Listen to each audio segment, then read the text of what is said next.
Bonjour les amis. Voilà, vous êtes nombreux à chercher une solution pour affûter parfaitement vos lames de chasse. J'ai testé pas mal de choses, ça fait près de 10 ans que je reviens toujours à cette solution, je vais vous montrer en vidéo aujourd'hui. Le principe est très simple, l'utilisation aussi, ce sont les outils en fait qui sont spécifiques et qui permettent d'avoir un résultat facilement, très rapidement. D'abord vous avez un grand fusil d'affûtage diamant, vu comme ça il ressemble à tous les autres. En fait il est spécial parce qu'il a trois faces convexes séparées, chacune avec un grain différent. Vous voyez, là on a gros grain, moyen grain et grain ultra fin. Alors ce fusil est accompagné d'un guide d'affûtage. Le guide d'affûtage, il est livré dans cette boîte là avec une clé, il y a tous les outils nécessaires. Ce guide, c'est tout simplement un mors, vous voyez, il y a des vis de chaque côté qui permettent de serrer la lame ici. Ce guide, il marche avec tous les types de lames, que ce soit des bilames, des formes complexes comme cette Simon Shark qui sont pas toujours faciles à affûter du fait de leur forme. Si vous avez des lames démontables avec ce qu'on appelle des billers, des petites lames, c'est pareil, ça fonctionne. Même des lames courtes, type Slick Trick, Exodus, etc. Voilà, ce mors vous permet de fixer tout type de lame. Alors on va faire un essai avec cette Stinger par exemple, qui coupe pas trop, même pas du tout. Je sais pas ce qu'elle a mangé, mais elle est bien... Ouais. Je sais pas ce qu'elle a pris, mais ça n'a pas dû bien se passer. Donc tout simplement, on fixe la lame dans le mors. Donc si c'est un bleeder plus court, eh bien, il suffit en fonction, vous voyez une petite lame, vous la fixez soit sur la partie basse du mors, soit sur la partie haute. La règle surtout, le principe, c'est d'avoir une ligne ici qui soit le plus parallèle possible avec celle-là.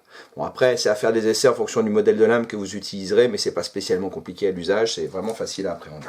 Donc on fixe la lame dedans en serrant tout simplement le mors, en serrant les vis sur la lame. Voilà. Moi j'utilise pour la facilité des opérations, j'utilise un morceau de flèche cassé que je visse à l'arrière du tube. C'est plus facile après, ça permet de tenir l'ensemble plutôt que d'avoir juste la lame et le mors.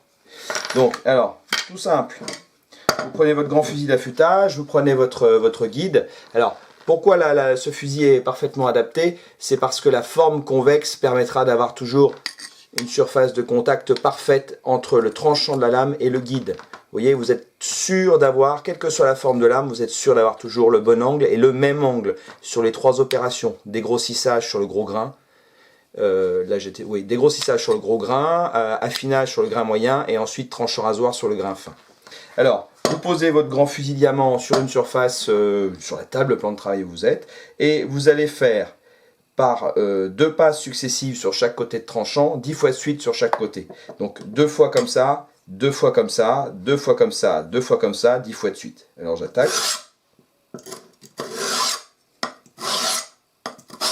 Ce qui est important, c'est vraiment de faire passer la lame d'un bout à l'autre du tranchant. Parce que évidemment, un tranchant qui est rasoir seulement au milieu, certains outils ne permettent pas d'avoir un tranchant rasoir parfait sur toutes les formes de la lame, sur tous les angles.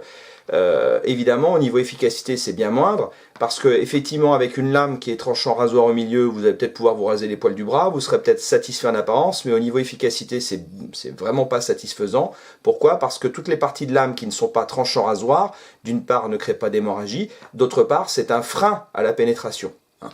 Alors, je reprends, donc, deux passes dans ce sens-là, deux passes dans ce sens-là, 10 fois de suite, en allant donc d'un bout à l'autre de la lame. C'est un geste qui est vraiment pas difficile à faire. Alors 10 fois de suite, c'est une règle facile parce que vous êtes sûr de rien louper, mais si vous avez l'habitude, si vous, par exemple, vous regardez, je ne sais pas si je vais pouvoir vous montrer les reflets de lame, mais c'est pas facile à voir comme ça, mais si vous avez l'habitude, vous regardez si toute la surface d'un bout à l'autre de la lame est brillante et correspond au passage du diamant sur les deux faces, vous pouvez arrêter. En l'occurrence, c'est une lame qui a travaillé un peu, elle est un peu abîmée. On va continuer un peu. Alors le gros grain, ça mange, hein, ça permet vraiment de rattraper une lame qui a tapé dans le sol, qui a des dents. Hein. On peut vraiment travailler un refaçonnage de tranchant. Là, je vois avec le reflet dans la lumière que ma partie travaillée par le diamant est vraiment régulière d'un bout à l'autre. Donc je vais pouvoir passer, après le gros grain, je vais pouvoir passer au grain moyen. Pareil, 2 passes sur chaque côté, 10 fois de suite si vous n'êtes pas sûr de vous, ou sinon vous contrôlez visuellement comme je viens de le faire.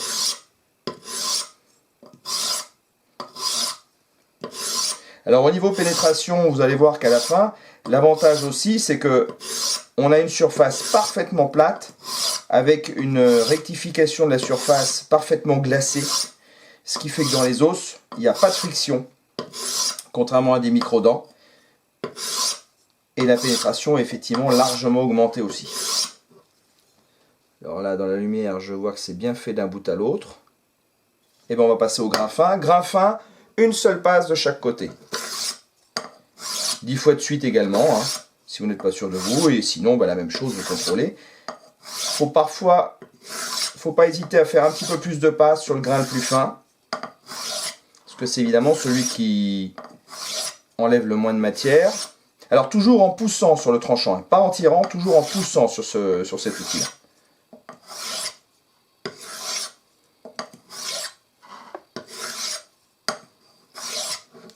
Voilà, j'enlève les petites poussières de... Et on voit que ça travaille fort, hein, j'ai le doigt tout bleu, donc il y a vraiment du métal d'enlever. Alors plusieurs solutions pour voir si une lame coupe bien. Il y a la solution toute simple sur le terrain des écailles sur l'ongle. Si le tranchant accroche les micro-écailles de votre ongle sans glisser, ça veut dire que le tranchant est vraiment rasoir sur toutes les surfaces, ce qui est le cas en l'occurrence. Parce que là, ça y est, c'est fini, on a notre tranchant rasoir. Hein. Les 3 opérations de passage, les 3 faces sont faites. La lame, elle est affûtée rasoir, il suffit ensuite de la retourner pour faire l'autre côté.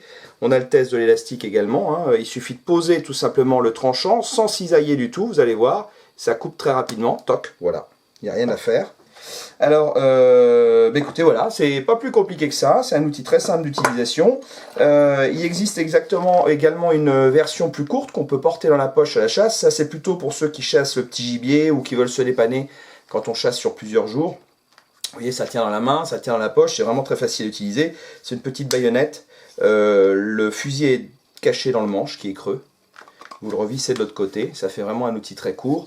Et vous avez 2 surfaces diamant qui sont de grain moyen. Alors, on n'a pas la précision du grand fusil puisqu'on n'a pas gros grain, moyen grain, petit grain. Mais on a malgré tout un outil qui est extrêmement efficace, qu'on peut emmener dans la poche. Donc si vous chassez par exemple le ragondin, le lièvre, le lapin, les gibiers que vous tirez au sol avec votre lame, une petite brosse à dents dans les affaires pour enlever les résidus de terre dans votre lame, ça sert toujours. Vous enlevez la terre, les morceaux de vase, les algues, les choses comme ça pour ne pas ensuite encrasser votre fusil diamant. Vous passez votre fusil diamant sur la lame et vous repartez avec une lame parfaitement affûtée. C'est utilisable pour les couteaux aussi, tout comme celui-ci bien évidemment. Sur ce guide d'affûtage, vous pouvez également faire les lames de couteaux pas trop grands, jusqu'à 10-12 cm. Voilà, pareil, en ayant un tranchant parfaitement régulier. Même sur les skinners arrondis qui ne sont pas toujours faciles à faire, vous aurez toujours une passe régulière. Voilà les amis, et bien écoutez, solution vraiment testée depuis longtemps, qui marche, vous êtes déjà nombreux à l'utiliser. Ceux qui cherchent quelque chose de simple, pratique, facile à emmener, pas d'électricité, rien du tout, et ça dure longtemps. Moi j'en ai plusieurs que j'ai depuis plusieurs années, ça s'use pas, voilà, ça marche très bien, c'est de la très bonne qualité. Voilà, et bien je vous indiquerai les prix et tous les détails en dessous de la publication. À bientôt!